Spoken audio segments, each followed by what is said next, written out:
Hello friends, வணக்கம்.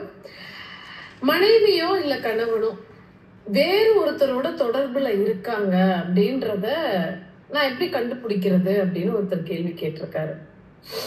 நீங்க நான் சொன்னோடையுமே நீங்களும் டாபிக்கை பார்த்தோன்னையுமே நீங்களாம் ஆர்வமா இருக்கிறது தெரியுது. ஒரு நோட் எடுத்துக்கோங்க, பென் எடுத்துக்கோங்க. முக்கியமா நான் பாயிண்டா சொல்லும் பொழுது நோட் பண்ணிக்கோங்க. ஃபர்ஸ்ட் விஷயம், எதனா ஒரு சிசிடிவி கேமரா வீட்டுல நீங்க பிக்ஸ் பண்ணலாம். அதாவது உங்க துணையை நீங்க பிரிஞ்சு இருக்கும் பொழுது அவங்கள நீங்க கண்காணிக்கிறதுக்கு அது யூஸ்ஃபுல்லா இருக்கும். அது மூலமா தெரிஞ்சுக்கலாம். அண்ட் ரெண்டாவது விஷயம் என்ன அப்படின்னு பாத்தீங்க அப்படின்னா, எதனா ஒரு டிடெக்டிவ் ஏஜென்சிலாம் நிறைய இருக்காங்க.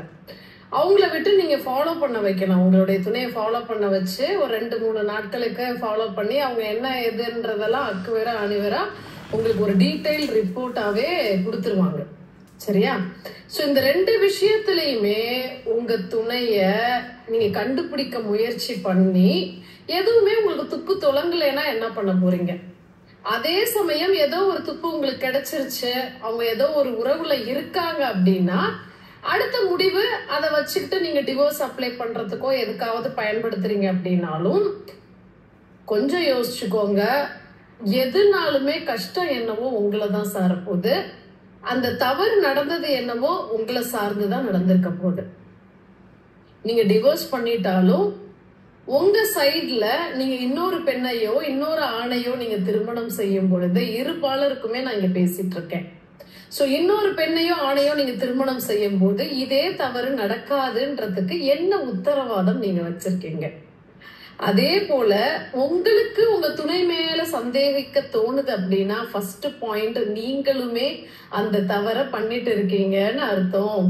நீங்களும் ஏதோ ஒரு ரிலேஷன்ஷிப்ல இருக்கிறதுனாலதான் உங்க துணையும் அதே தவறு பண்ணுவாங்களோ அப்படின்னு உங்க மனசுல தோணுதுன்னு அர்த்தம். சரி, கண்டுபிடிச்சிட்டீங்க. அடுத்த நாளே டிவோர்ஸ் அப்ளை பண்ணி அவங்கள என்ன ஏதுன்னு கிழிச்சு தள்ளுறீங்க. டிவோர்ஸ் கிடைச்சிருச்சு. டிவோர்ஸ் கிடைச்ச மறுநாள்ல இருந்து என்ன பண்ண போறீங்க? இன்னொரு மேரேஜை தேடி அலைய போறீங்களா? ஆனா எந்த வாய்ப்புமே உங்க துணைக்கு கொடுக்கல. அதாவது மன்னிப்புன்ற ஒரு வாய்ப்பு கொடுக்கல. உட்காந்து ஏன் நடந்ததுன்னு பேசல. உங்க மேல ஏதாவது தவறு இருக்கான்றதையும் நீங்க யோசிக்கல. டிவோர்ஸ் வாங்கிட்டீங்க. What is next? இன்னொரு துணையை தேடி போறீங்க, இன்னொரு துணையை கல்யாணம் பண்றீங்க. அந்த துணையோடையும் உங்க வாழ்க்கை நடக்கும் பொழுது அந்த துணையை நீங்க சரியா கவனிக்கல, அவங்களுக்கு அன்பா நடத்தல, அவங்கள ரெஸ்பெக்ட் பண்ணல, ரியாக்ட் பண்ணல, ஏதோ ஒரு வாழ்க்கைன்னு கடமைக்கு வாழ்றீங்க அப்படின்னா உங்க சைடு நிறைய தவறு இருக்கு அப்படின்னா அதே துணையும் அதே தவற திரும்பியும் தேடி போறதுக்கு 100% வாய்ப்பு இருக்கு இல்லையா? அப்போ கிடைச்ச திருமணம் வாழவே முடியாத அளவுக்கு இருக்கக்கூடிய ஒரு துணை அப்படின்னா நீங்க டிவோர்ஸ்ன்னு போறதுக்கான காரணம் இருக்கு, அர்த்தம் இருக்கு.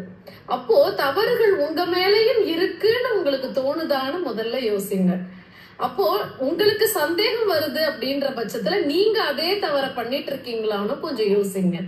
அதுக்கப்புறம் தான் துணைய போய் கண்டுபிடிக்கலாமா, அவங்க என்ன பண்றாங்க, சாட்டிங்ல ஏதாவது பண்றாங்களா, யார்கிட்டயாவது பேசுறாங்களா, இப்படின்லாம் கண்டுபிடிச்சு உங்க மனசை நீங்களும் கஷ்டப்படுத்திக்கிட்டு அதை தினம் நினைச்சு நீங்களும் உருகிக்கிட்டு உங்களோட துணையும் அதை பத்தி கேட்டு அவங்களையும் கஷ்டப்படுத்திக்கிட்டு முக்காவாசி வீட்டுல என்னன்னா சந்தேகம் மட்டுமே தான் பிரச்சனையா இருக்கு. உண்மையிலேயே நீங்க ஒரு டிடெக்டிவ் ஏஜென்சியோ இல்ல லைக் சிசிடிவி கேமராவோ வச்சு நிறைய இடங்கள்ல கிடைக்காம போறதுக்கு கூட வாய்ப்பு இருக்கு.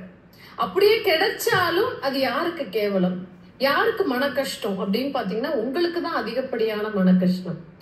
சோ பிரச்சனைக்கான வேர் எங்க ஆரம்பிக்குது? அந்த பிரச்சனைய, அந்த தவறு நடந்ததை எப்படி சரி பண்ணி அந்த வாழ்க்கையை சரிப்படுத்திக்கலாம் அப்படின்றத கொஞ்சம் யோசிக்கலாம்.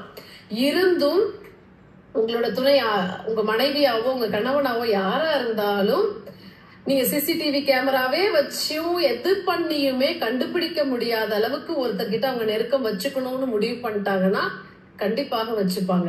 சோ அப்போ நம்மளோட துணை நம்ம விட்டு போகாத அளவுக்கு ஒரு பந்தத்தோடையும் பாசத்தோடையும் அன்பாலையும் தான் அவங்களை கட்டி போட முடியுமே ஒழிஞ்சு அதை தாண்டி அவங்களுடைய உடல் புரிதலையும் உங்களுடைய உடல் புரிதலையும் புரிந்து வச்சிருந்தா மட்டும்தான் இந்த விஷயங்கள் எல்லாத்தையும் தப்பிக்க முடியுமே ஒழிஞ்சு நீங்க கண்டுபிடிக்கிறதுனால அவங்கள கண்டுபிடிச்சு அவங்க சொந்தக்காரங்கள்ட்ட அசிங்கப்படுத்தி லைக் அவங்கள விட்டு வாழ்க்கையை விட்டு பிரியறதுனால ஒரு அர்த்தமும் ஆக போறது இல்ல, உங்களுக்கும் சரி உங்களுடைய துணைக்கும் சரி.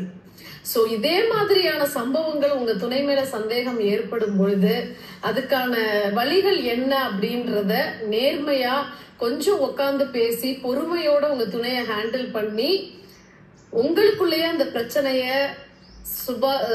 சுவாசமா முடிச்சுக்கிட்டீங்க அப்படின்னா பிரச்சனை இருக்காது.